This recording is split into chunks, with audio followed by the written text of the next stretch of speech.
administrators or staff within the school who are responsible for communicating with parents who have subscribed to the school email newsletter list. We give parents the opportunity to subscribe to possibly newsletters or communications via email. They can submit their email address in a number of places throughout the site. When they, on this particular button in the footer of the site, they'll ask, it will just follow up and ask for the full name, last name, and then year groups relevant to their children within the school. This allows the school to then create a email communication and target specific year groups if required through the third-party service we use for this, which is known as MailChimp. The school have set up an account already, which I've integrated into the website. There is a more full subscribe page under the parents area, which is what we see here, and it asks it for your email address, first name, last name, and then which year groups again you wish to have communications about. I think in here we say even if you specify a year group, you're still going to receive any newsletters that are targeted at all of school, i.e. every pupil and parent. There's also a little link here to view any previous campaigns if they feel they've missed out on anything. Okay, so once people have subscribed, how do we go about creating a communication that goes out through the MailChimp service? Well, if we open another tab and visit MailChimp.com and then hit the login button, which you'll be presented with, and then log in with the school account details, you will end up at the dashboard, the MailChimp dashboard that looks like this. In here you can see this account's all been set up and tested to work perfectly. You'll see we have one list called Holland Park Parents. It's currently got 138 subscribers, so that's growing all the time. And we can see people's subscriber details if required up on here, and you can see where they've subscribed to specific year groups. We're getting the year groups appear up here.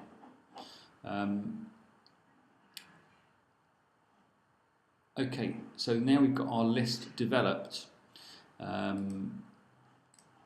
was just going to show.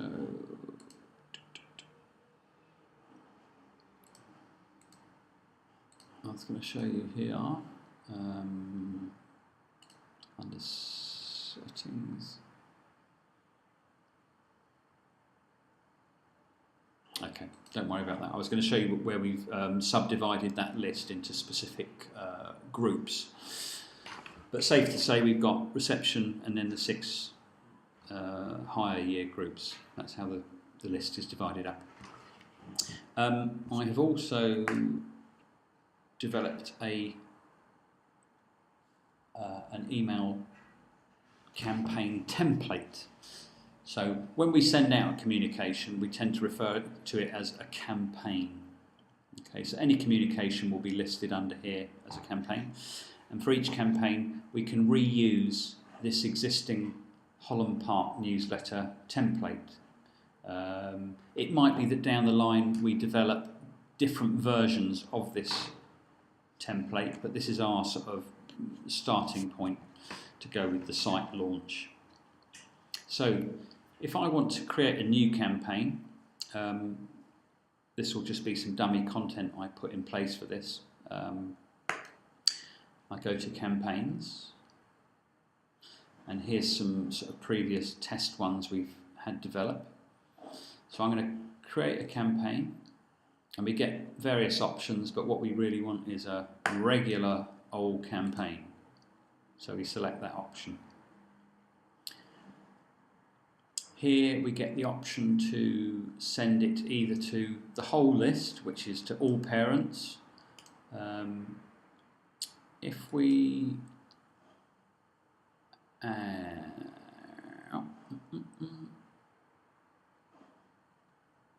we're going to send this to the whole group of parents.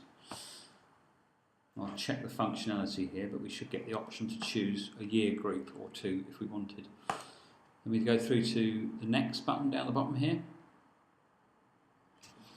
And you can see there's like a little trail here of how far we are through the process, just to sort of show you. Okay. Now there's certain information we might need to enter as we go through this process. So we're going to name this campaign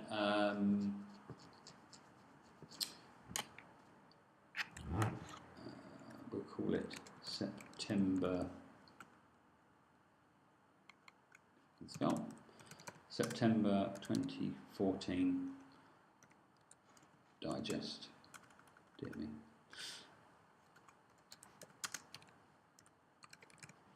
Okay, and that's just like an internal reference for us. We can make that the actual email subject, so when it comes into a user's inbox, that's what the subject will be. So it might be good to actually have the school name in there.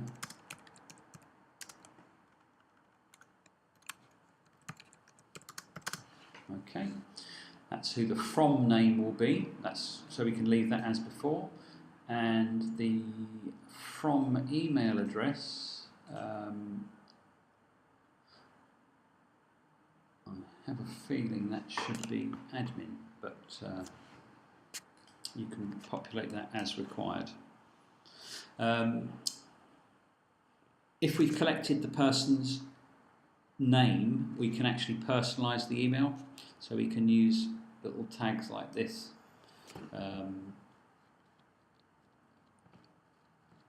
So that will be in the to field, so if we've actually collected their first name. So that's an option you can pick. I'll leave it off for the moment. Leave all these options as they are. I'd tick on analytics tracking and leave whatever it provides you there. Don't worry about any of these on the right hand side. If you want to automatically tweet it when the campaign goes out, you can select this button and pre-populate your what the tweet says. We don't need this because we're not currently using Facebook. I'll turn that off for the moment. Okay, that's all okay. We don't need to worry about video, and leave that ticked as well. Authenticate campaign. Go through to next, and here we choose the actual template we want. Now you can see there's lots of different formats of template, but we've created one for you to use, which has got the branding in place. So we hit select, and that's like opening like a Word template. It won't touch the original. It just takes a copy from the template and gives you a copy of it to work on. So here's our template loaded up in the left hand side, and you'll see it has effectively sort of blocks of content that we can delete, remove, change around. So I'd leave obviously this header, these two here, but all this content that follows we're able to move around, so we can reposition stuff above or below itself. We can also duplicate content.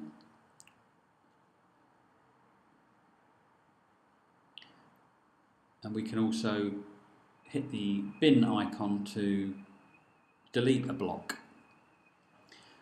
So what you might want to do is actually, let me just drop that. Oh, I need to go a bit lower down.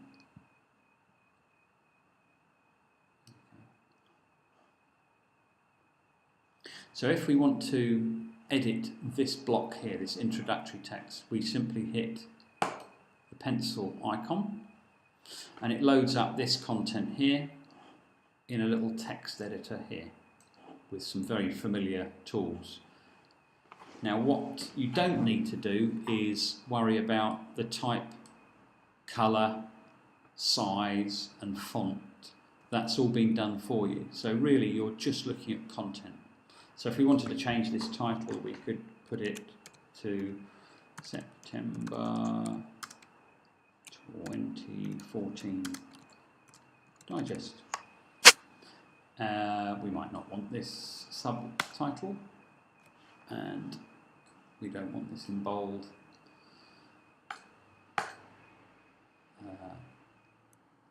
Now that's actually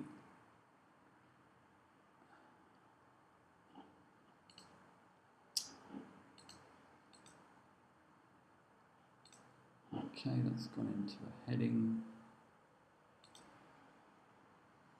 We don't want that in a heading. Default text, there we go.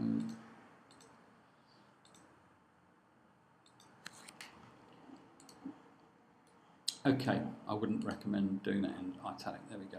So when you're happy with, so really all you're doing on this area is worrying about the content here. You don't have to change the style or settings. Now what I might do here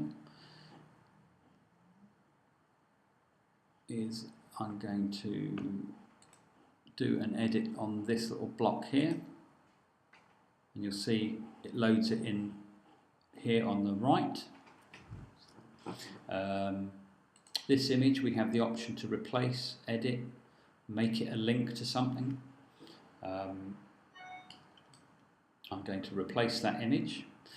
Any images that you've previously uploaded are stored in like a file manager. So these are just some text. Use this landscape image instead. So it's quickly replaced that for me.